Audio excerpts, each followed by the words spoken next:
Okay, now we're going to take a look at chapter 15, which is on fluids.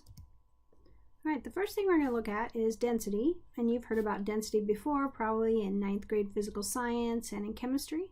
And density is the mass per unit volume of a substance. Now in physics, density is represented by a Greek letter rho. So rho density is equal to mass divided by volume, and our SI unit is going to be kilograms for our mass and meters cubed for our volume, so it's going to be kilogram per meter cubed. And this table over on the right has a lot of different densities of different substances.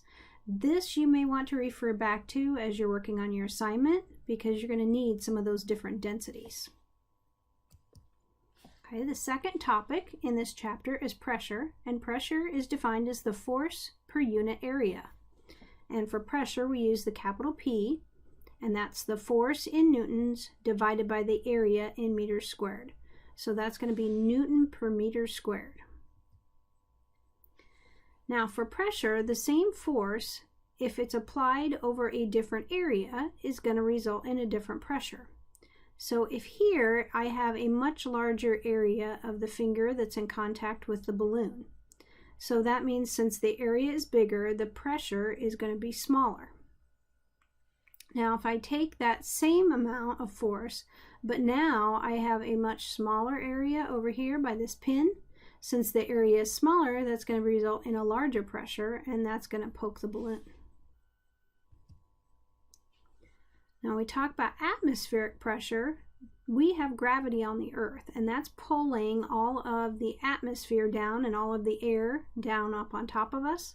So that's what causes the atmospheric pressure, is gravity. And that atmospheric pressure is P sub AT, pressure of the atmosphere. And at SI units, that's 1.01 times 10 to the 5th Newton per meter squared. And a Newton per meter squared is otherwise known as a Pascal. So it could be 1.01 times 10 to the 5th pascals. And you're going to be using that a lot in your assignments. Now, there are other units we could use. So we could convert things to kilopascals, and that means we just divide that number by 1,000, so I'd get 101 kilopascals. If I want atmospheric pressure in pounds per square inch, then it's 14.7. And if I want it in bars, then 10 to the 5th pascals is equal to 1 bar. Now we also talk about gauge pressure. And gauge pressure is what a gauge would read. And it's telling us how much more pressure there is than atmospheric pressure. So if they're talking to you about gauge pressure in one of your assignment problems, make sure that it's not the same as atmospheric. It's how much more there is than atmospheric.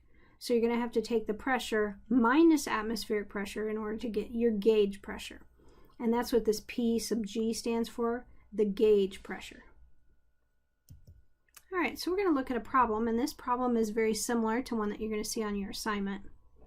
So we have a person sitting in the chair, and each one of those legs, there's going to be 4 legs on that chair, it's in contact with the floor, and each one of those legs is kind of like a little circle that is in contact with the floor. And we need to find the pressure exerted on the floor by each leg of the chair. So the first thing I did is I got to find the force. Force is M times G. So I added up the person and the chair together, and I take that times G, and that's how I found the force, and that's going to be in newtons. Now that's the total force, but I have 4 legs, so I'm going to divide that by 4, and that's how I got this force. So that's the force on each leg. To find my area, I have a circle, so it's pi r squared. And this is the radius. They gave me the diameter. I had to convert that diameter into meters, and then I converted it from centimeters to meters. So pi r squared, and that's what I got for my area.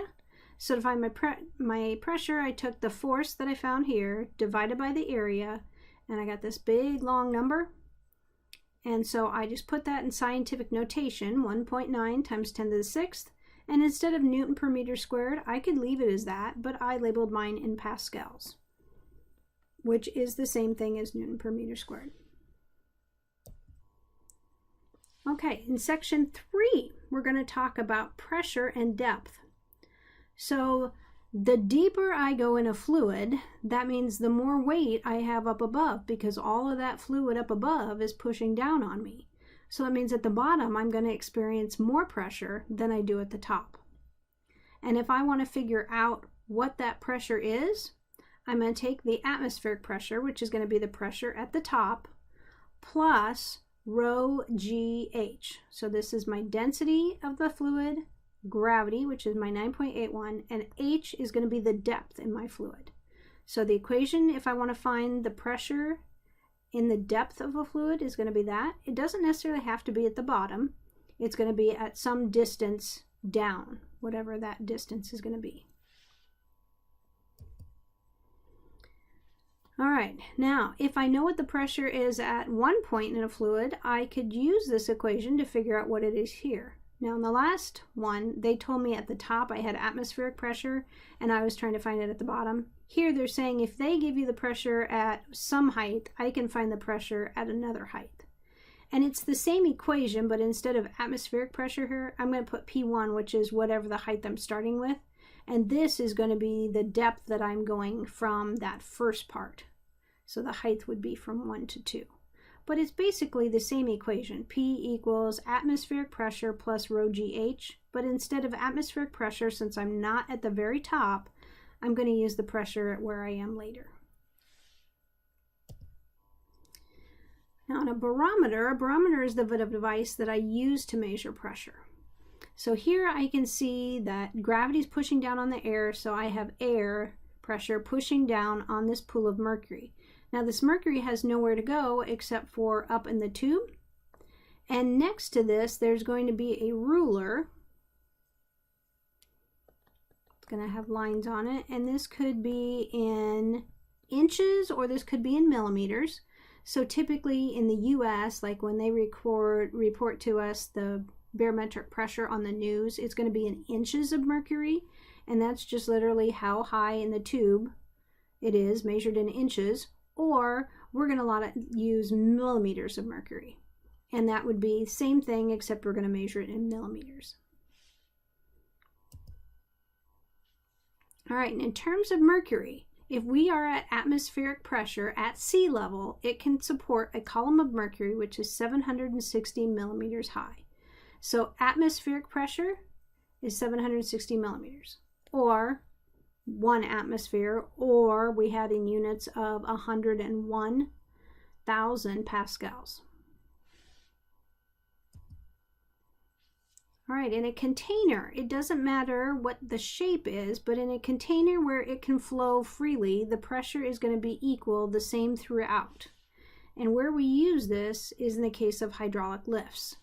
So the pressure is the same throughout, which means the pressure on this side would be F1 over A1, and over here the pressure would be F2 divided by A2. We can see here that the area is small. Over here the area is much bigger.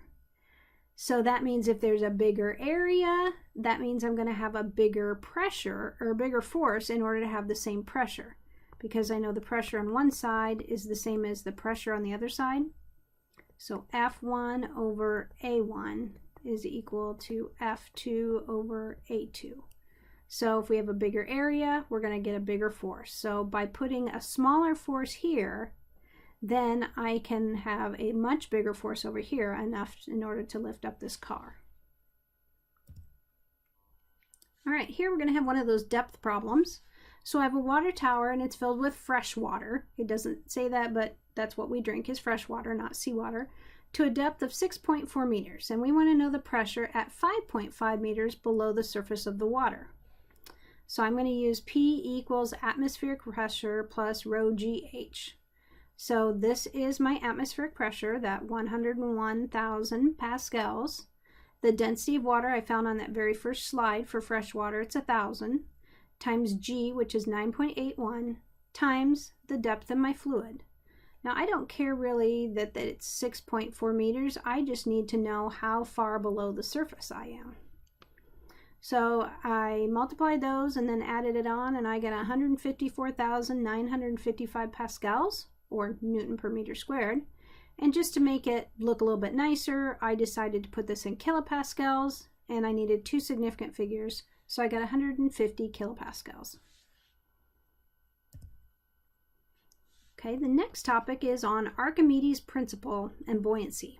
So the buoyant force is this upward force that I get from the fluid pushing up on the object. And if I want to find that buoyant force, the buoyant force is equal to the weight of the fluid that's displaced.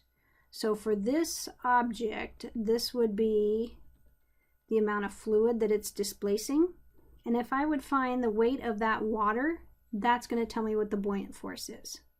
And the equation that I can use is if I take density times volume, that's going to get me my mass of my fluid. And then if I multiply by G, M times G is my weight, or my buoyant force in this case. And the SI unit for forces is newtons. All right, and Archimedes says for an object completely or partially immersed in a fluid, it experiences this upward buoyant force, and it's equal to the weight of the fluid displaced. And that's why I had shaded in this block, because this is the amount of fluid that it's displacing, its volume, and then to find the weight, I'd have to take it times 9.8. If this block were on the surface, that means I'd only be displacing this much fluid. So that would be the buoyant force. And an object is going to float whenever it displaces an amount of fluid that's equal to its weight. So the buoyant force, meaning the weight of the fluid displaced, if it's equal to the weight of the object, I'll call this just W. So if it's equal to the weight of the object, then my object is going to float. Okay, here we're going to do one on Archimedes. So I have a balloon, it's filled with helium, and it gives me the radius of the balloon, and I want to figure out the maximum weight it can lift. So I need to find the buoyant force, because the buoyant force is going to be the weight of the fluid that's displaced. So that equation is rho, which is density, times G times the volume. So to find the volume, the balloon is a sphere, so I did the equation for the volume of a sphere, 4/3 pi r cubed, and I plugged in the radius that they gave me, and I found 492 meters cubed for the volume. Now to find the buoyant force, this is going to be the fluid that it's displacing. So even though this is filled with helium, it's displacing air. So I use the density of air, which is 1.29. I got that off of that table that was on the very first slide, times 9.81 times my volume, and I got 6,200 newtons. Now this is the total buoyant force. So that means it can lift this balloon plus whatever's left after it lifts the balloon. And if I wanted to find out just how much extra weight it could hold, I would first have to find the weight of this balloon and subtract it from that. Okay, in this one I have an air mattress, and this is going to be another one of those Archimedes. So I need to find the weight of the fluid displaced, so rho GV. So in this case I have to find my volume, which is length times width times the height, and I got this for meters squared. I had to change this 14 centimeters into meters, that's why it's 0.14. And then my buoyant force, I took the density of water because it's displacing water, times 9.81 times the volume that I found, and I got this many newtons. Now my raft itself, or this air mattress, has a weight of mg. So I took its mass times 9.81. So that means the weight that it can support is this total buoyant force, the upward force, minus the weight of the object already. And that's where I got this number, that 2898. And they wanted to know the mass, not the weight it could displace. So I divided that weight by 9.81 to get my mass. And that got me 295.46, but since I only needed two significant figures, the 5 made this round up to 300. So I wrote it as 3.0 times 10 to the second kilograms. And I think there's one very similar to that on your assignment.